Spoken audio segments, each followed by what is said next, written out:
bienvenue sur cette nouvelle vidéo YouTube. Cette fois-ci, cette semaine, je vais répondre à un tag, le tag AuteurTube, qui a été d'abord lancé en anglais puis qui a été repris en français à l'initiative, si je ne dis pas de bêtises, de Christelle Le Bailly. Je vous mettrai le lien vers sa propre vidéo en barre d'infos. Et c'est un tag qui consiste en 13 questions qui vont me permettre d'en dire plus sur moi, et je trouve que c'est une bonne idée en lancement de chaîne YouTube pour vous permettre de savoir ce que vous allez trouver dessus, qui je suis, etc. pour tous ceux qui ne me connaissent pas encore, et je pense que vous êtes nombreux du coup.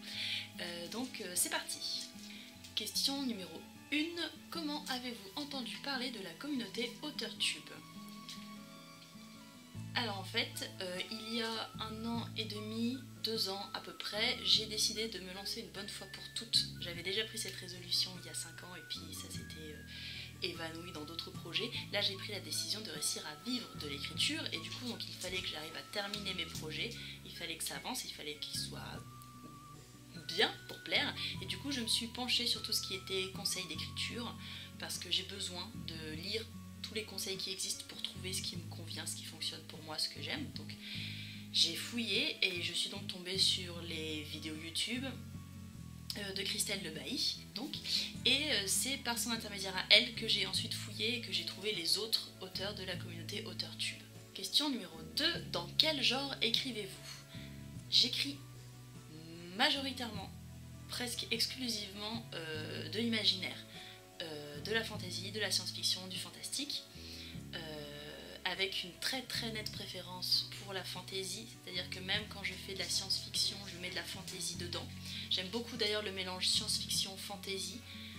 J'ai un univers qui est un petit peu plus steampunk, mais ça reste de la fantasy parce que c'est avec des elfes, des lutins, des fées. Voilà, ce sont mes genres de prédilection. Il n'est pas exclu que d'ici quelques temps, je fasse aussi des romans feel good, c'est une envie, et un jour peut-être une romance de Noël, ça aussi c'est juste une envie, je sais même pas si ça se concrétisera un jour, mais dans tous les cas pour l'instant, littérature de l'imaginaire. Question numéro 3, à quel temps préférez-vous écrire ? Quel est votre point de vue préféré et quel public visez-vous ? J'ai eu l'occasion de tester un peu tout, passé, présent, j'ai pas encore testé le futur, troisième personne, première personne, point de vue omniscient ou pas, notamment grâce à mon défi Bradbury où j'ai fait la moitié d'un défi Bradbury, j'en ai fait un qui a duré 6 mois, donc j'ai à peu près 28 nouvelles, et je le reprendrai pour encore 6 mois d'ici quelques semaines, qui m'a permis du coup d'explorer pas mal de combinaisons possibles, et je suis définitivement une adepte du récit au passé. J'aime beaucoup le présent pour des nouvelles, mais je suis incapable de le tenir sur un texte plus long. Pour des nouvelles, le présent fait très très bon effet selon ce qu'on veut obtenir, donc c'est très cool aussi le présent, mais moi je suis plus naturellement à l'aise avec le passé, troisième personne, point de vue interne, donc le point de vue du personnage. Je trouve que c'est génial pour jouer entre ce que le personnage sait, et donc ce qu'il fait, et ce que le lecteur lui sait. C'est pour ça d'ailleurs que j'aime bien croiser le point de vue de plusieurs personnages dans plusieurs projets, pour justement jouer avec ça. Je trouve que ça apporte pas mal de choses au récit, que le lecteur sache des choses, qu'il sache que le personnage ne les sait pas, et ainsi de suite. Donc c'est un petit peu point de vue interne croisé, c'est vraiment ma façon de faire préférée pour raconter une histoire. Et le public que je vise, ça dépend des livres, c'est le public qui aimera le livre en question. Donc forcément, actuellement, je vais viser des gens qui veulent de la fantasy, pas spécialement sombre, et un peu policier, mais j'ai un projet en cours d'écriture, c'est pour un public qui préfère de l'urban fantasy, avec des démons et tout. J'ai un autre projet après qui sera pour les gens qui préfèrent plus la science-fiction, et puis j'ai un autre projet qui sera de la littérature jeunesse. Enfin, ça dépend en fait, donc j'ai envie de dire que je vise le public qui aimera le livre en fait. Question numéro 4. Êtes-vous un architecte, un jardinier ou un mélange des deux ? Pendant très longtemps, j'étais persuadée d'être une jardinière, c'est-à-dire que j'aimais bien, j'étais à l'aise, j'avais une idée, j'avais mes personnages, j'avais mon univers, Et puis je me lançais parce que je savais à peu près ce que je voulais faire vivre à mes personnages. Et puis je ne finissais jamais rien parce que j'étais super hypée, super motivée pour des scènes, des ambiances, des personnages, des interactions et tout. Et puis à un moment, j'avais pas la suite. Je ne finissais rien. Et puis j'ai été obligée, pour répondre à un appel à texte pour une série littéraire, de faire un synopsis détaillé de vraiment les 8 épisodes demandés pour la série. Et donc là j'ai dû vraiment tout planifier. Et je me suis rendu compte que du coup à l'écriture derrière c'était beaucoup plus simple. Donc je suis finalement une architecte. Définitivement une architecte. Je ne détaille pas tous mes projets de la même façon. Quand c'est une aventure de mon détective lutin et que c'est un policier et que j'ai besoin de savoir où sont les indices, les témoins, les faux témoins, les fausses pistes, etc., bah là je détaille beaucoup. Je fais jamais au point de faire du scène par scène, encore que. Et après sur des projets où j'ai un petit peu moins besoin de tout ça, je suis un petit peu moins détaillée dans ma façon de préparer, mais dans tous les cas je planifie, je connais la plupart de mes péripéties. Le moins détaillé que je fasse maintenant, c'est de détailler petit bout par petit bout. Ce qui fait que je détaille un quart du roman, puis un quart, puis un quart, puis un quart, ce qui me permet de me débloquer ou de ne pas me bloquer justement. Mais définitivement architecte, ça marche plus jardinière pour moi. Question numéro 5.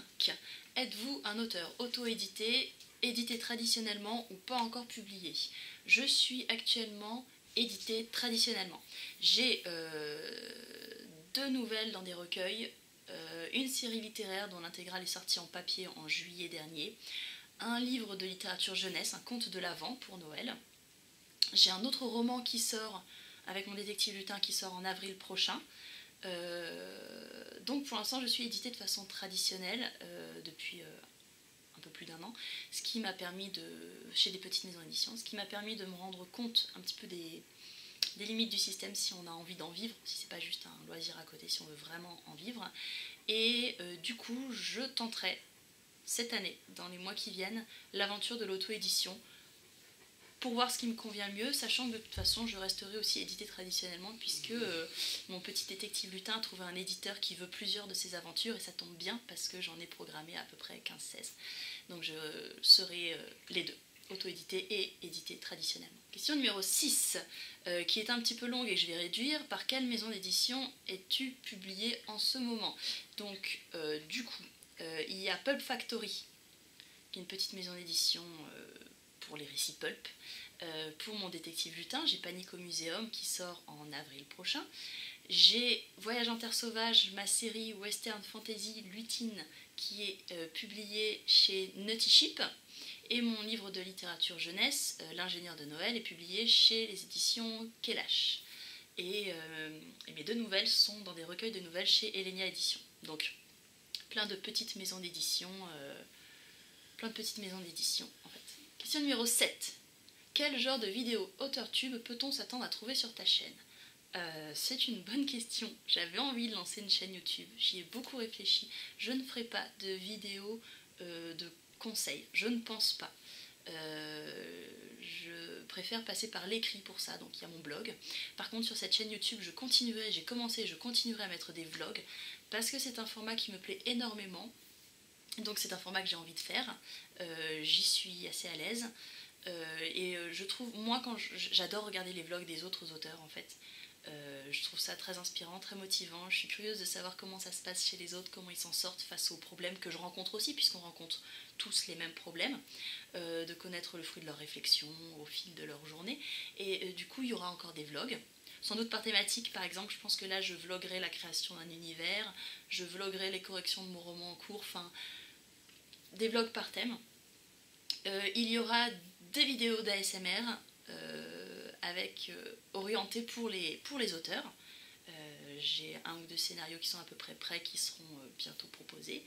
Il y a déjà une vidéo d'ASMR qui a été publiée la semaine dernière. Il y aura sans doute des tops ou des listes de tropes, de livres, de films, d'inspiration, de choses comme ça. Il y aura des tags, parce que j'adore les tags aussi, je trouve que c'est excellent pour en apprendre plus les uns sur les autres. Et il y aura, enfin pour finir, sans doute des versions vidéo des articles qui ont le plus plu sur mon blog. Question numéro 8. Quand avez-vous commencé à écrire? En 6e. En 6e, je ne sais plus pourquoi, donc je ne sais même pas si j'écrivais déjà un petit peu avant, mais j'ai décidé d'écrire une histoire. Donc j'ai pris un classeur, j'ai glissé des feuilles dedans, j'ai pris mon stylo, 4 couleurs, et j'ai commencé à écrire mon histoire. Et je me souviens que j'en étais particulièrement, j'étais assez fière de ça, et mes copains et copines de classe étaient assez fiers de ça aussi, d'avoir une copine qui écrivait déjà une histoire. Donc c'était en 6e, j'ai jamais vraiment arrêté depuis. Question numéro 9. Quelle a été la toute première histoire que vous avez écrite? Donc du coup, c'était cette histoire en 6e.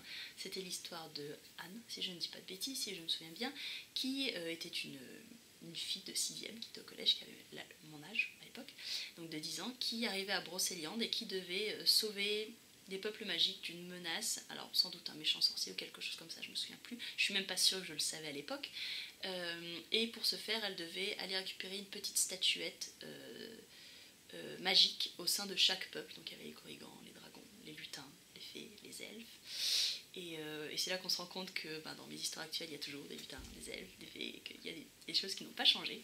C'est une petite histoire que je projette d'écrire en littérature jeunesse pour des 8-9 ans à peu près, quand je sentirai que le moment est venu. Mais je pense que cette première histoire que j'ai voulu écrire quand j'avais 10 ans, je pense qu'un jour je la sortirai de toute façon. Question numéro 10. Quels auteurs ont le plus inspiré votre écriture? Alors, je suis obligée de citer Bernard Weber, parce que, à quelques exceptions près, je pense que j'ai lu tous ses livres, que j'adore. Je suis une grande fan. J'aime beaucoup son style, qui est simple, et je pense que ça m'a beaucoup influencée parce qu'on me dit toujours que mon style est simple et efficace, même si j'essaye de complexifier un tout petit peu en ce moment. J'ai beaucoup aimé parce que du coup je pense que ça fait des textes efficaces et où on comprend et où on est porté par l'action quand même, et voilà. Et donc Bernard Weber, aussi dans sa façon de concevoir l'histoire, je pense, bien malgré moi. Tolkien, pour plutôt la création de son univers et la façon dont il l'a exploité. Et puis plus récemment, Pierre Pével avec son Paris des Merveilles, que j'ai découvert récemment, et qui m'a fait dire waouh, c'est ce genre d'histoire-là que j'ai envie d'écrire, et de cette façon-là, en fait. Et je me souviens que juste après l'avoir lu, j'ai écrit 2 nouvelles pour mon défi braderie, et ça se sentait que je venais lire Pierre Pével. Et donc, voilà, l'auteur qui a le plus récemment influencé mon écriture, c'est lui. Et sinon, voilà. Question numéro 11. Planifiez-vous vos séances d'écriture? Non. À une époque, oui. À une époque, j'aimais bien avoir mes petites habitudes. C'était à tel moment de la journée, tant de mots, etc. Là, j'ai un petit garçon de 2 ans, un petit peu plus de 2 ans, qui est à la maison tout le temps, je m'en occupe, et donc du coup j'ai un planning qui n'est pas très régulier. Voilà, j'écris quand je peux, donc j'écris très très tôt le matin, mais je suis pas une lève-tôt, donc ça marche pas très bien. Très tard le soir, ça marche un petit peu mieux, pendant sa sieste, pendant qu'il joue, quand il est un peu avec ses grands-parents, pas avec son père, mais c'est des petits moments par-ci par-là. Et d'ailleurs j'ai dû apprendre à le faire, parce qu'avant, je m'asseyais derrière mon PC et j'écrivais pendant 5, 6, 7, 8 heures en prenant des petites pauses sur les réseaux, ou de vidéos, de films et tout, puis je m'en fichais. Là, comme j'ai très peu de temps libre, dès que j'ai 15 minutes, il faut que je les exploite si je veux avancer. Je dis il faut parce que je me suis fixé comme objectif d'avancer. C'est une obligation que je me suis mis à moi-même. Je ne considère pas que tout le monde doit absolument fonctionner comme ça. Mais moi, pour atteindre les objectifs que je me suis fixés, il a fallu que j'apprenne à travailler par tranche de 15 minutes par-ci, 15 minutes par-là. J'ai trouvé mes petites astuces pour réussir à le faire. Et du coup, j'arrive à le faire.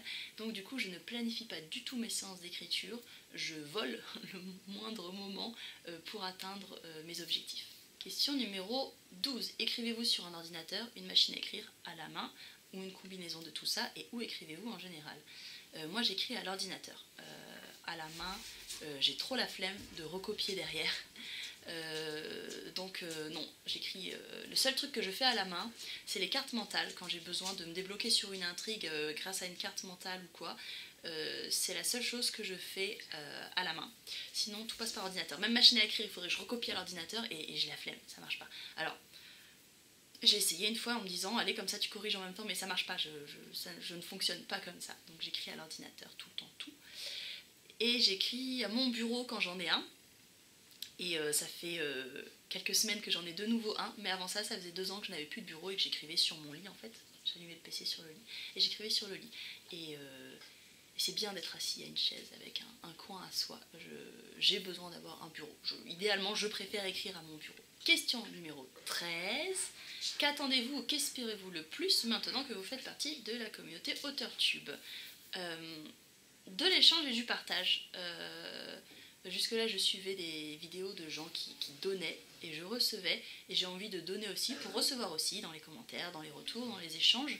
Je crois que c'est principalement ce qui me motive de toute façon, ce qui m'a motivé à lancer mon blog, etc. C'est cette volonté de partager au sein d'une communauté, de s'entraider. Et donc c'est ça que je recherche et c'est ça que j'espère trouver maintenant que j'ai ma chaîne YouTube. Voilà, j'ai été un petit peu bavarde parce que je vois que ça fait 18 minutes presque que je blablate. N'hésitez pas à me dire si vous avez des questions. Donc je vous mettrai les quelques infos dont je vous ai parlé en barre d'infos. Et pour le moment, je ne peux pas annoncer un rythme précis de publication de vidéos.